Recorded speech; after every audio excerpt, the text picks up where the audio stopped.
Hello everyone, स्वागत है आपका हमारे एएस कोचिंग सेंटर में। अगर आपका सब्जेक्ट होम साइंस है और आप होम साइंस सब्जेक्ट से किसी एग्ज़ाम की तैयारी कर रहे हैं तो मेरे चैनल पे जितने भी वीडियो हैं वो सारे ही आपके लिए काफ़ी हेल्पफुल होंगे, चाहे वो प्रैक्टिस सेट हो या फिर क्लासेस। लगभग कुछ टॉपिक पे मैंने क्लासेस दे रखी है और ज़्यादातर मेरे प्रैक्टिस दिया हुआ है। प्रैक्टिस सेट काउंटिंग से अभी तक आज का जो हमारा प्रैक्टिस सेट है वो 60 नंबर है और बिना काउंटिंग के भी मैंने और भी वीडियो डाल रखा है। आप चाहें तो उन सारे ही वीडियो और in practice set 60 practice set एवं अदर क्लासेस जो मैंने दे रखी है टॉपिक वाइज, आप उन्हें जाकर देख सकते हैं। आप चाहें तो चैनल पे जाके देखें या फिर डिस्क्रिप्शन में दिया गया है टेलीग्राम ग्रुप का लिंक, आप वहाँ से टेलीग्राम ग्रुप को ज्वाइन कर लीजिए। वहाँ मेरे सारे ही वीडियो सीरियल बाई पड़े हुए हैं, आप चाहें तो वहाँ से जाके देख सकते हैं। तो आज का हमारा टॉपिक है अस्थितंत्र। कल हमने 2 टॉपिक से क्वेश्चन देखा था, आज हम उससे आगे का क्वेश्चन देखेंगे। आज का हमारा पहला क्वेश्चन है कि हड्डियाँ टूट जाती हैं तो रक्त का थक्का जम जाता है, इसे क्या कहा जाता है। तो हड्डियाँ टूट जाती हैं और रक्त का थक्का जम जाता है तो इसे हेमरेज कहते हैं। ऑप्शन डी सही हो जाएगा। हड्डियाँ टूट जाती हैं तो रक्त का थक्का जम जाता है, इसे हेमरेज कहा जाता है। अस्थियों का निर्माण कुछ लवणों द्वारा होता है जिनमें कैल्शियम, फास्फोरस और कार्बोनेट मुख्य होते हैं। नेक्स्ट क्वेश्चन पे आते हैं। नेक्स्ट क्वेश्चन है कि जब हड्डियाँ 3 या अधिक टुकड़ों में टूट जाती है तो यह क्या कहलाती है। तो जब हड्डियाँ 3 या उससे अधिक टुकड़ों में टूट जाती है तो वो बहुखंड अस्थि भंग कहलाती है। ऑप्शन सी सही हो जाएगा। नेक्स्ट क्वेश्चन पे आते हैं। नेक्स्ट क्वेश्चन है हमारा क्वेश्चन नंबर 60 कि मानव शरीर की सबसे लंबी अस्थि है तो क्या है। नॉर्मली आपसे मैंने अदर प्रैक्टिस सेट में ये क्वेश्चन पूछ रखा है, वहाँ पे मैंने फीमर बताया हुआ था। यहाँ पे चूँकि ऑप्शन चेंज है तो आप इस क्वेश्चन को ध्यान से देखेंगे और आप देख सकते हैं इस क्वेश्चन को कितनी बार कहाँ कहाँ पूछा गया है। तो मानव शरीर की सबसे लंबी हड्डी कौन सी है, तो ये हो जाएंगे ऑप्शन नंबर बी जंघा अस्थि। जांग में ही मनुष्य के पैर में ही फीमर हड्डी होती है और जो कि जांग में उपलब्ध होती है, इसलिए इसे जंघा हड्डी, फीमर के नाम से भी हम जानते हैं। नीचे दिए गए आप देख सकते हैं कि मानव शरीर की सबसे लंबी हड्डी एवं सबसे मजबूत फीमर हड्डी होती है। यह जंघे की लंबी, मजबूत या तथा त्रिभुजकार हड्डी नितंबिस्त एवं अंतर्जंघिका के मध्य स्थित होती है। आप देख सकते हैं इसे आकार के बारे में भी पूछ सकता है, तो ये त्रिभुजकार। नेक्स्ट क्वेश्चन पे आते हैं। नेक्स्ट क्वेश्चन है हमारा कि 61 नंबर की कोशिका कंकाल का उदाहरण है। तो कोशिका कंकाल का उदाहरण क्या है, हम देख लेते हैं। तो कोशिका कंकाल का उदाहरण क्या है, तो वो सारे ही हो जाएंगे। ऑप्शन डी था इनमें से सभी, तो सारे ही हो जाएंगे। माइक्रो हम यहीं पे देख लेते हैं।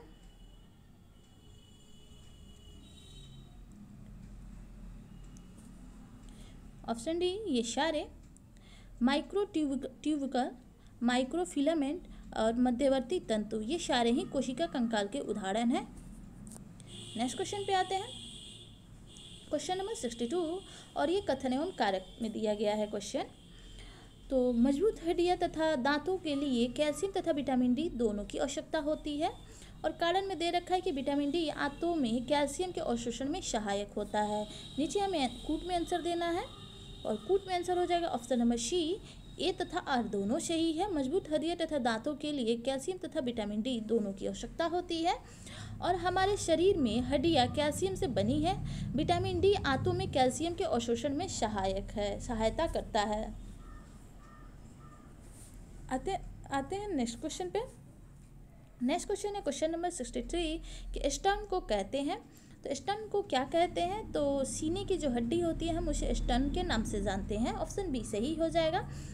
ऑप्शन बी सही हो जाएगा। डिटेल्स देख लेते हैं। सीने की हड्डी को स्टर्न कहते हैं। यह लंबी एवं चपटी अस्थि वक्ष के बीच में, गर्दन के नीचे, पेट के ऊपर स्थित होती है। पसलियों के सामने के सिरे इसी की लंबाई के अनुदेशी दोनों ओर जुड़े होते हैं। नेक्स्ट क्वेश्चन पे आते हैं। नेक्स्ट क्वेश्चन है हमारा क्वेश्चन नंबर 64 कि मनुष्य की क्रेनियम में कितनी हड्डियाँ उपस्थित होती हैं। तो मनुष्य के क्रेनियम में कितनी हड्डियाँ उपस्थित होती हैं, तो ऑप्शन ए 8 हड्डियाँ उपस्थित होती हैं। नेक्स्ट क्वेश्चन पे आते हैं। नेक्स्ट क्वेश्चन है हमारा क्वेश्चन नंबर 65 कि बोन चाइना नाम पड़ा क्योंकि यह बनता है। तो हड्डी की राख से, कोयले की राख से, कुछ धातुओं के प्रयोग से या फिर चाइना ग्रास से। तो बहुत से ऐसे कुछ लोग होंगे जो कि यहाँ पे चाइना दे रखा है तो डायरेक्ट चाइना ग्रास लगा देंगे, बट ये गलत हो जाएगा। बोन चाइना नाम पड़ा क्योंकि यह हड्डी की राख से बनती है। ऑप्शन ए सही हो जाएगा। बोन चाइना एक प्रकार का मुलायम पेस्ट है। हड्डी की राख से बनने के कारण इसे बोन चाइना के नाम से जानते हैं। बोन चाइना बनाने में 50% हड्डी की राख, 26% चीनी मिट्टी और बाकी चाइना स्टोन का प्रयोग किया जाता है। नेक्स्ट क्वेश्चन पे आते हैं।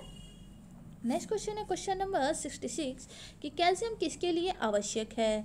तो कैल्शियम स्वस्थ अस्थियों के लिए आवश्यक है। स्वस्थ शरीर में अन्य खनिज लवणों की अपेक्षा कैल्शियम की मात्रा सबसे अधिक होती है। ये भी एक क्वेश्चन है और ये पूछा गया क्वेश्चन है। और हमारे शरीर में कुल भार का 4% भाग खनिज लवण होता है। ये भी पूछा गया क्वेश्चन है और मैंने बता रखा है खनिज लवण पर मैंने बहुत ही अच्छे आप लोगों को वीडियो प्रोवाइड की है।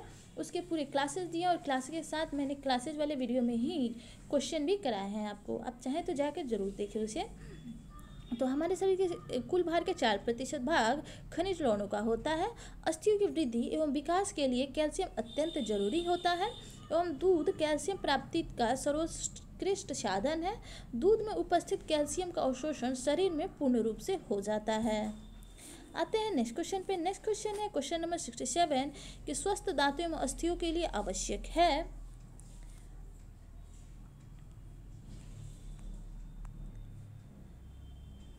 तो स्वस्थ दांतों एवं हड्डियों के लिए आवश्यक है। तो यहाँ पे हो जाएगा ऑप्शन नंबर ए कैल्शियम और फास्फोरस। कैल्शियम अस्थियों की वृद्धि एवं विकास के लिए कैल्शियम अत्यंत जरूरी होता है, परंतु शरीर में कैल्शियम का पूर्ण उपयोग तभी हो पाता है जब कैल्शियम एवं फास्फोरस का अनुपात सही हो। फास्फोरस शरीर की समुचित वृद्धि एवं विकास के लिए कैल्शियम की भांति फास्फोरस का भी महत्वपूर्ण स्थान होता है। नेक्स्ट क्वेश्चन पे आते हैं। नेक्स्ट क्वेश्चन है क्वेश्चन नंबर 68 कि ऑस्टियोपोरोसिस शरीर के निम्न अंग को प्रभावित करता है। तो किसे करता है। तो जाहिर सी बात है कि हम अस्थि तंत्र के बारे में पढ़ रहे हैं तो ज़्यादातर आंसर अस्थि से रिलेटेड होगा और आपको आंसर टिक करने में भी दिक्कत नहीं आती होगी। तो यहाँ पर हो जाएंगे ऑप्शन नंबर बी अस्थि। यह रोग मुख्यतः वृद्धों में होता है और विटामिन डी की कमी से होता है।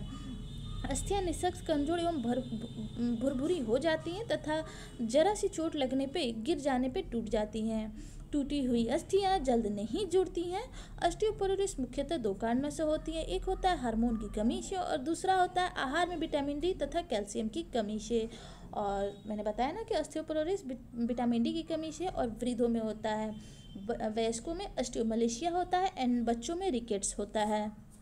नेक्स्ट क्वेश्चन पे आते हैं। नेक्स्ट क्वेश्चन है क्वेश्चन नंबर 69 कि लिगामेंट स्नायु जोड़ता है। लिगामेंट स्नायु किसे जोड़ता है। तो यहाँ पे हो जाएगा ऑप्शन नंबर सी हड्डी को पेशी से। जो टेंडन होता है वो हड्डी को हड्डी से जोड़ता है और लिगामेंट स्नायु हड्डी को पेशी से जोड़ता है। अस्थियां संधि स्थल पर जिन लचीली सफ़ेद मजबूत बंधनों से जुड़ी रहती हैं उन्हें लिगामेंट स्नायु या फिर अस्थि बंधन कहते हैं। नेक्स्ट क्वेश्चन पे आते हैं। क्वेश्चन नंबर 70 कि हड्डी में कौन सा लवण सबसे अधिक होता है। तो अभी हमने ऊपर पढ़ा और इसके आंसर टिक करने में कोई दिक्कत नहीं होगी। तो हड्डी में कौन सा लवण सबसे अधिक होता है तो वो होता है option number D calcium phosphate. हड्डी का 38% भाग ओसिन नामक प्रोटीन तथा लगभग 62% भाग अकार्बनिक लवण मुख्यतः कैल्शियम तथा मैग्नीशियम फास्फेट का बना होता है। इन्हीं लवणों की उपस्थिति के कारण हड्डियाँ ठोस एवं कठोर होती हैं। नेक्स्ट क्वेश्चन पे आते हैं। नेक्स्ट क्वेश्चन है क्वेश्चन नंबर 71 कि मानव शरीर में कितनी पसलियाँ होती हैं। तो मानव शरीर में चूंकि यहाँ पे काउंटिंग में पूछ रहा है तो 24, जोड़े पूछता तो हम 12 बताते हैं। मानव शरीर में कुल 24 पसलियाँ होती हैं। यह वक्ष के दोनों तरफ 12-12 होती हैं। ये सभी अर्धचंद्राकार होती हैं। ये पीछे की ओर मेरुदंड से जुड़ी होती हैं। हम इस पॉइंट को याद रखेंगे कि जो मानव शरीर में जो पसलियाँ पाई जाती हैं वो अर्धचंद्राकार होती हैं। ये जोड़े में 12 पाई जाती हैं एवं संख्या में 24 होती हैं। नेक्स्ट क्वेश्चन पे आते हैं। क्वेश्चन नंबर है 72 कि अधिगम विकलांगता डैश कहा जाता है। तो अधिगम विकलांगता क्या कहा जाता है। तो यहाँ पर हो जाएगा option number C dyslexia. Dyslexia को अधिगम विकलांगता कहते हैं। नेक्स्ट क्वेश्चन है क्वेश्चन नंबर 73 कि चलन तंत्र है। तो चलन तंत्र कौन सा है। उत्सर्जन तंत्र, कंकाल तंत्र, तंत्रिका तंत्र या फिर लसिका तंत्र। आते हैं हम देखते हैं इसके आंसर। इसके आंसर हो जाएंगे ऑप्शन नंबर बी मानव शरीर में विभिन्न अंगों को घूमने में कंकाल तंत्र ही सहायता प्रदान करता है। चलन कंकाल तंत्र का रूप है। इनकी सहायता से हाथ, पैर, सिर आसानी से चल तथा घूम सकते हैं। नेक्स्ट क्वेश्चन पे आते हैं। नेक्स्ट क्वेश्चन है क्वेश्चन नंबर 74 कि दो या दो से अधिक अस्थियों के जोड़ को क्या कहते हैं? तो दो या दो से अधिक अस्थियों को जोड़ को ऑप्शन सी संधि कहते हैं। शरीर में दो या दो से अधिक हड्डियों के जोड़ को संधि कहते हैं। संधि को इंग्लिश में ज्वाइंट भी बोलते हैं। संधि स्थल पर कुछ मजबूत तंतु या स्नायु जुड़े रहते हैं जो इनको बांधने में सहायता करते हैं। आते हैं अपने नेक्स्ट क्वेश्चन पे। नेक्स्ट क्वेश्चन है क्वेश्चन नंबर 75 कि दांतों में कितने भागों में विभाजित किया जाता है? तो यहाँ पे कौन से आंसर सही हो जाएंगे? तो यहाँ पे हो जाएंगे ऑप्शन नंबर बी 4। दांतों को 4 भागों में विभाजित किए जाते हैं। दांत मुख गुहा में जबड़े पर स्थित होते हैं जो भोजन को चीरने, चबाने आदि के काम आते हैं। मानव के अस्थायी दांत 4 प्रकार के होते हैं जिसमें कि छेदक या कृंदक। छेदक को हम कृंदक या फिर इंसियर के नाम से भी जानते हैं जो कि काटने के काम से आते हैं। दूसरा है भेदक या फिर रंधक जो कि फाड़ने के काम के आते हैं। और तीसरा है अग्रचर्णक और चौथा है चर्णक जो कि चबाने के काम आते हैं। नेक्स्ट क्वेश्चन पे आते हैं। नेक्स्ट क्वेश्चन है क्वेश्चन नंबर 76 कि निम्न में से कौन सा विषम है? विषम है हड्डियाँ। तो यहाँ पे हो जाएंगे ऑप्शन नंबर ए कठोर व अलचीली, ये विषम में आते हैं। मानव हड्डियाँ संयोजी ऊतकों की बनी होती हैं जिनमें मैट्रिक्स प्रोटीन और कैल्शियम फास्फेट तथा श्वेत कोलेजन व पीले इलास्टिक तंतुओं का जाल होता है इनमें दृढ़ता एवं लोच प्रदान करता है। हड्डियाँ रक्त वाहिकाएं होती हैं जिसके कारण हड्डियाँ रंध्रीय भी होती हैं। नेक्स्ट क्वेश्चन पे आते हैं। नेक्स्ट क्वेश्चन है हमारा क्वेश्चन नंबर 77 कि अस्थि के ऊतकों की कठोरता किस फास्फेट और कार्बोनेट्स के कारण होती है? तो यहाँ पे हो जाएंगे ऑप्शन नंबर बी कैल्शियम तथा मैग्नीशियम। ऑप्शन बी सही हो जाएगा। अस्थि के ऊतकों की कठोरता कैल्शियम तथा मैग्नीशियम के फास्फेट और कार्बोनेट के कारण होती है। अस्थियों का लगभग 38 से 39% भाग ओशिन नाम प्रोटीन तथा लगभग 61 से 62% भाग मुख्यतः कैल्शियम तथा मैग्नीशियम फास्फेट का बना होता है जो कि हमने इसे पूर्व देख रखा है। कभी कभी आपको प्रोटीन का नाम पूछ सकता है तो ओशिन का नाम याद रखेंगे। नेक्स्ट क्वेश्चन है क्वेश्चन नंबर 78 कि मनुष्य के सभी कृंदक एवं रंध्र दंत गिर जाने पर शेष कितने बचते हैं? तो यहाँ पर हो जाएंगे ऑप्शन नंबर बी 20। एक वयस्क के मनुष्य के प्रत्येक जबड़े में 16 तथा कुल 32 दांत पाए जाते हैं जिनमें कि 8 कृंदक और 4 रंधक एवं 8 अग्रचर्णक होते हैं। जिसमें से यहाँ पे पूछ रहा है कि कृंदक तथा रंधक, तो कृंदक 8 और रंधक 4, तो अगर ये गिर जाते हैं तो 20 बचते हैं। नेक्स्ट क्वेश्चन पे आते हैं।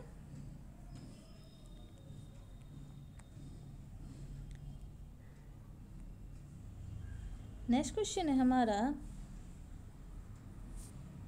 कि रीढ़ की हड्डी कोशिकाओं की संख्या होती है। तो रीढ़ की हड्डी कोशिकाओं की संख्या ऑप्शन नंबर ए 33 जोड़े होती है। रीढ़ की हड्डी को कोशिकाओं दंड या मेरुदंड भी कहा जाता है। यह ऊपर गर्दन से लेकर नीचे पुच्छ अस्थि तक फैला हुआ रहता है। 33 अस्थियों का स्तंभ होता है जिसके प्रत्येक अस्थि को केशरुकी कहते हैं। नेक्स्ट क्वेश्चन पे आते हैं। क्वेश्चन नंबर है 80 कि एक वयस्क में छेदक दांतों की संख्या होती है। क्योंकि अभी हमने इसके आंसर देखे थे तो यहाँ पे पूछ रहे एक वयस्क में छेदक दांतों की संख्या कितनी होती है? तो यहाँ के सारे ही ऑप्शन गलत है। मनुष्य भोजन को काटने, तोड़ने और पीसने के लिए अलग अलग दांतों का प्रयोग करता है जो कि अभी हमने पिछले क्वेश्चन में देखा, जिनमें कि छेदक की संख्या 8 होती है जो जबड़े के मध्य में 4 ऊपर तथा 4 नीचे होते हैं। ये भोजन को काटने के काम आते हैं। इसी प्रकार भेदक या रंधक जो कि संख्या में 4 होते हैं और भोजन को फाड़ने के काम आते हैं। इसी प्रकार अग्रचर्णक 8 तथा चर्णक 12 होती हैं। ये दोनों ही भोजन को चबाने के काम आती हैं। नेक्स्ट क्वेश्चन पे आते हैं। नेक्स्ट क्वेश्चन है क्वेश्चन नंबर 81 कि शंखा अस्थि है। तो शंखा अस्थि कान की अस्थि को बोलते हैं। कान की अस्थि शंखा अस्थि का पिछला भाग होता है। गर्दन की पेशियां इसी कर्णमूल भाग से जुड़ी रहती हैं। शंखा अस्थि शरीर की एक बहुत महत्वपूर्ण हड्डी होती है जो सिर के दोनों ओर तथा आधार पर स्थित होती है। नेक्स्ट क्वेश्चन पे आते हैं, क्वेश्चन नंबर 82 कि शरीर में अस्थियों की उपयोगिता है क्योंकि यह शरीर को आकृति तथा गति प्रदान करती है। यहाँ पे हो जाएंगे उपयुक्त सभी। अब हम देख लेते हैं, शरीर में अस्थियों की उपयोगिता जरूरी होती है क्योंकि यह शरीर को गति तथा आकृति प्रदान करती है, शरीर के भीतर कोमल अंगों को सुरक्षा प्रदान करती है एवं शरीर को दृढ़ता प्रदान करती है। इसके डिटेल्स देख लेते हैं। मनुष्य तथा अन्य कोशिकाओं जंतुओं के पूरे शरीर को दृढ़ता प्रदान करने के लिए तथा आकृति बनाए रखने के लिए शरीर के अस्थियों का ढांचा मतलब कि कंकाल होता है, जो कि एक विशेष प्रकार के संयोजी ऊतकों, जिन्हें कि कंकाल ऊतक भी कहते हैं, से बना होता है। ये अस्थियां शरीर को आकृति एवं गति प्रदान करती है, जो कि इस रिलेटेड हमने क्वेश्चन देखा है, एवं कोमल अंगों की सुरक्षा करती हैं तथा शरीर को दृढ़ता प्रदान करती हैं।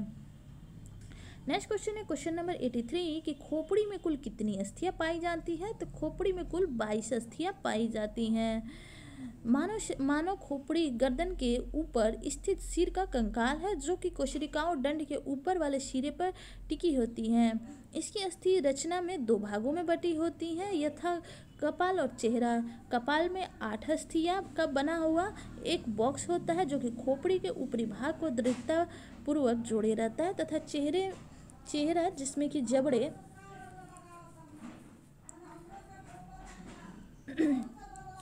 जबड़े स्थित होते हैं में कुल 14 अस्थियां पाई जाती हैं। अतः इस प्रकार की खोपड़ी में कुल अस्थियों की संख्या 22 होती है। नेक्स्ट क्वेश्चन पे आते हैं, क्वेश्चन नंबर 84 कि प्रणारसी रक्तहीनता में नष्ट हो जाता है। तो प्रणारसी रक्तहीनता में ऑप्शन ए अस्थि मज्जा नष्ट हो जाता है। प्रणारसी रक्तहीनता की स्थिति में शरीर में अस्थि मज्जा के नष्ट होने का खतरा रहता है। यह शरीर में विटामिन B12 की कमी से होता है। विटामिन B12 का रासायनिक नाम क्या है? तो साइनोकोबालामिन। विटामिन B12 में ही कोबालामिन पाया जाता है। नेक्स्ट क्वेश्चन पे आते हैं, क्वेश्चन नंबर 85 कि मानव के मस्तिष्क कोश की अस्थियां परस्पर किस प्रकार की संधि से जुड़ी रहती हैं। तो यहाँ पे हो जाएगा ऑप्शन नंबर सी अचल संधि से। मानव शरीर में अनेक छोटी बड़ी हड्डियाँ होती हैं, जो कि संधियों के माध्यम से एक दूसरे से किसी न किसी प्रकार से जुड़ी रहती हैं तथा शरीर को ढांचा बनाकर एक विशेष प्रकार का आकार देने में मदद करती हैं। संधि स्थल पर कुछ मजबूत तंतु या स्नायु होते हैं, जो अस्थियों को बांधने के अलावा विभिन्न अंगों के गति का नियंत्रण करती हैं। गर्दन और सिर को जोड़ने वाली संधि को धुराग्र संधि और मानव मस्तिष्क कोश की अस्थियों को जोड़ने वाली संधि अचल संधि एवं कंधे एवं कूल्हों को जोड़ने वाली संधि को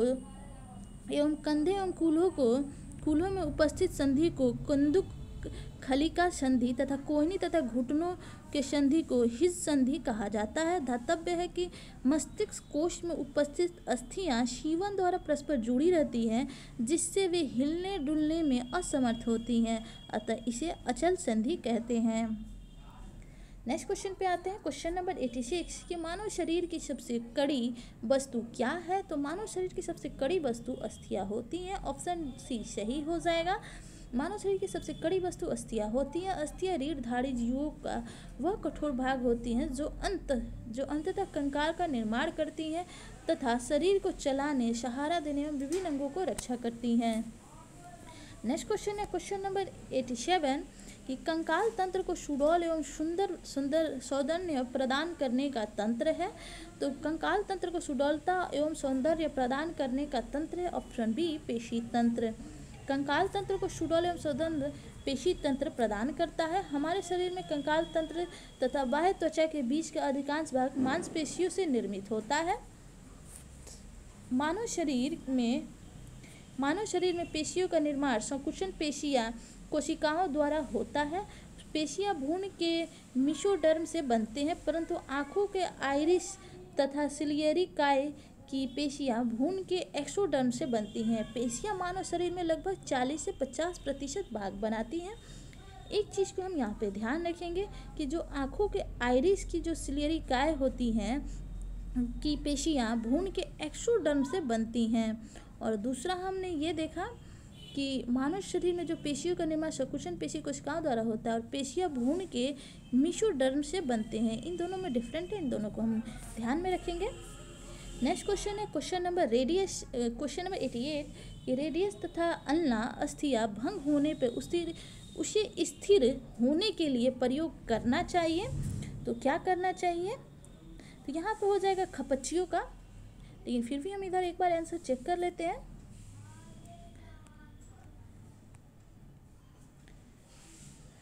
तो यहाँ पे आंसर हो जाएगा ऑप्शन ए, रेडियस तथा अल्ना अस्थियों के भंग होने पर उसे स्थिर होने के लिए खपच्चियों का प्रयोग करते हैं। हड्डियों के टूटने पर खपच्चियों का सहारा देकर हम पट्टियों को बांधते हैं जिससे कि हड्डी पर अधिक दबाव ना पड़े। नेक्स्ट क्वेश्चन है क्वेश्चन नंबर 89 की टिबिया प्रमुख हड्डी है। तो टिबिया प्रमुख हड्डी है, तो ये पैर की हड्डी को टिबिया बोलते हैं। ऑप्शन सी सही हो जाएगा। टिबिया पैर की प्रमुख हड्डी है। मनुष्य के प्रत्येक पदपाद के ऊपरी भाग में एक लंबी अस्थि फीमर, निचले में 2 लंबी अस्थियां टिबिया तथा फेबुला पाई जाती हैं। टिबिया को शीरा बोन भी कहा जाता है। यह फेबुला से ज़्यादा मोटी और बड़ी मजबूत मानी जाती है। नेक्स्ट क्वेश्चन है क्वेश्चन नंबर 90 कि पसलियों के बीच में स्थित जो पेशियां उसे श्वसन के लिए ऊपर उठाती हैं क्या कहलाती हैं? तो यहाँ पर हो जाएगा ऑप्शन नंबर ए, इंटरकोस्टल। तो पसलियों के बीच में स्थित जो पेशियां उसे श्वसन के लिए ऊपर उठाती हैं इंटरकोस्टल पेशियां कहलाती हैं। इंटरकोस्टल पेशियों के मध्य 22 छोटी छोटी पेशियों के समूह होता है जो कि श्वसन के दौरान सीने की गति में महत्वपूर्ण भूमिका निभाती है। ये पेशियां सीने के फैलने और सिकुड़ने में सहायता कर श्वसन में महत्वपूर्ण भूमिका निभाती हैं। नेक्स्ट क्वेश्चन है क्वेश्चन नंबर 91 कि मेरुदंड कोष, पसलियां तथा उरस्थि है। तो यहाँ पर हो जाएगा ऑप्शन नंबर बी, धड़ की अस्थियां। मेरुदंड कोष, पसलियां तथा उरस्थि धड़ की अस्थियां हैं। मनुष्य का मस्तिष्क खोपड़ी की हड्डियों से सुरक्षित रहता है। वक्षा स्थित तथा उरस स्थित के साथ मिलकर पसलियां वक्ष के पिंजर का निर्माण करती हैं। इसके अंदर हृदय, फेफड़े आदि सुरक्षित हो रहते हैं। मनुष्य के शरीर में कुल 24 पसलियां होती है, जो कि हमने इससे पहले देखा है। नेक्स्ट क्वेश्चन पे क्वेश्चन नंबर 92 कि वैसी पेशियां जो नितंब का मांसल भाग बनाती हैं तथा फीमर से जुड़कर नितंब जोड़ का फैलाव करती हैं वे क्या कहलाती हैं? तो यहाँ पर ऑप्शन सी सही हो जाएगा, ग्लूटियल। देख लेते हैं इसके डिटेल्स के बारे में थोड़े। यहाँ पे ऐसी पेशियां जो नितंब का मांसल भाग बनाती हैं तथा फीमर से जुड़कर नितंब जोड़ का फैलाव करती हैं ग्लूटियल पेशियां कहलाती हैं। ग्लूटियल पेशियां 3 प्रकार की होती हैं। पहला है ग्लूटियल मैक्सिसम पेशी। इसका उद्गम इलियम के लेटरल सतह और सीकम से होता है। यह नितंब के जोड़ को फैलाती है तथा जब टांगे स्थिर रहती हैं तो यह धड़ को फैलाती है। नेक्स्ट क्वेश्चन है कि ग्लूटियस मीडियस पेशी। तो इसका उद्गम भी इलियम के लेटरल सतह से तथा निवेशन फीमर के ग्रेटर ट्रकिटर पर होता है। यह नितंब के जोड़ को फैलाती है तथा फीमर का पक्षीय घुमाव तथा अपवर्तन करती है। नेक्स्ट है कि ग्लूटियस पेशी। इसका भी उद्गम इलियम के लेटरल सतह से जबकि निवेशन फीमर के ग्रेटर ट्रंकेटर पर होता है। यह नितंब को फैलाने तथा फीमर के पक्षीय घुमाव एवं अपवर्तन के लिए जिम्मेदार होता है। तो ये इतना नहीं पूछेगा, लेकिन हो सकता है कि ये पूछते कि ग्लूटियस कितने प्रकार के होते हैं। तो आप देख सकते हैं 3 प्रकार की होती हैं। नेक्स्ट क्वेश्चन पे आते हैं क्वेश्चन नंबर 93 कि अस्थि पंजर के कौन से भाग नहीं हैं? तो यहाँ पे हो जाएंगे ऑप्शन नंबर डी, रक्तकण। सिर, धड़ तथा अग्र सभी अस्थि पंजर के भाग होते हैं, जबकि रक्त कणिकाएं रक्त कोशिकाओं में उपस्थित होती हैं। रक्त की कणिकाएं 3 प्रकार की होती हैं, यथा लाल रक्त कणिकाएं, श्वेत रक्त कणिकाएं तथा प्लेटलेट्स। या फिर लाल रक्त कणिकाएं रक्त में ऑक्सीजन के परिवहन तथा श्वेत रक्त कणिकाएं रोग से प्रतिरक्षा प्रदान करती हैं। ध्यातव्य है कि तीनों प्रकार की रक्त कणिकाएं अस्थि मज्जा में उत्पन्न होती हैं। नेक्स्ट क्वेश्चन है क्वेश्चन नंबर 94 कि पैर की हड्डी टूटने पर प्रयोग की जाती है तो किसका? तो फ्रैक्चर बोर्ड का। ऑप्शन बी सही हो जाएगा। पैर की हड्डी टूटने पर फ्रैक्चर बोर्ड का प्रयोग किया जाता है, जबकि हड्डी की टूट या जले हुए रोगी के बिस्तर के लिए बेड क्रेडिल का प्रयोग किया जाता है। नेक्स्ट क्वेश्चन पे आते हैं। क्वेश्चन नंबर 95 कि बेड क्रेडिल का प्रयोग किया जाता है। अभी हमने इसके ऊपर देखा, ऑप्शन बी सही हो जाएगा, हड्डी की टूट या फिर जले हुए रोगी के बिस्तर के लिए। बेड क्रेडिल का प्रयोग हड्डी की टूट या जले हुए रोगी के बिस्तर के लिए किया जाता है। बेड क्रेडिल एक प्रकार का लकड़ी अथवा एल्युमिनियम का बना ढांचा होता है जिससे रोगी के बिस्तर पर इसलिए रखा जाता है ताकि रोगी के घायल अंग को चादर या कंबल न छुए। नेक्स्ट क्वेश्चन पे आते हैं। क्वेश्चन नंबर है 96 कि खपच्चियों का प्रयोग किया जाता है। हमने इस क्वेश्चन का आंसर भी देख रखा है। इसके आंसर हो जाएगा ऑप्शन नंबर बी, टूटी हुई हड्डियों को अपने स्थान पर रोकने के लिए खपच्चियों का प्रयोग किया जाता है। हड्डियाँ के टूटने पर खपच्चियों का सहारा देकर हम पट्टियों को बांधते हैं जिससे कि हड्डियों पर अधिक दबाव न पड़े। नेक्स्ट क्वेश्चन है क्वेश्चन नंबर 97 कि बक्ष में कुल कितनी अस्थियां पाई जाती हैं। तो यहाँ पे हो जाएंगे 29, मतलब कि 29 अस्थियां पाई जाती हैं। बक्ष में कुल 29 अस्थियां पाई जाती हैं। बक्ष की संरचना बाहर से देखने पे एक संदूक के समान दिखलाई देती हैं। इसके अंदर हृदय, फेफड़े और कोमल अंग सुरक्षित रहते हैं। बक्ष भाग में निम्नलिखित अस्थियां पाई जाती हैं: उरोस्थि, पसलियाँ एवं अंश मेघला। आते हैं नेक्स्ट क्वेश्चन पे। नेक्स्ट क्वेश्चन है क्वेश्चन नंबर हमारा 98 नंबर, कंकाल तंत्र को सुडौलता एवं सौंदर्य प्रदान करने का तंत्र है। तो क्या है, देखते हैं इसके आंसर।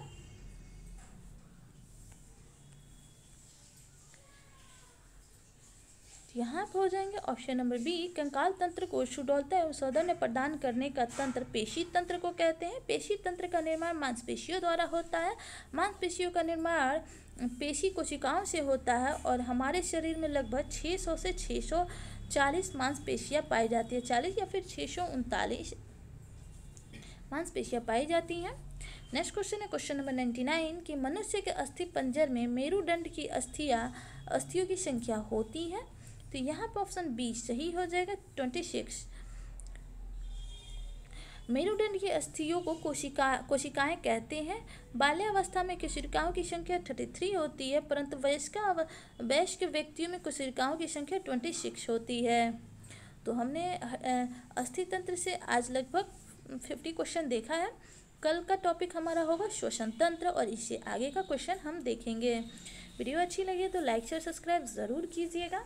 मिलते हैं नेक्स्ट वीडियो में नेक्स्ट टॉपिक के साथ। Thanks for watching.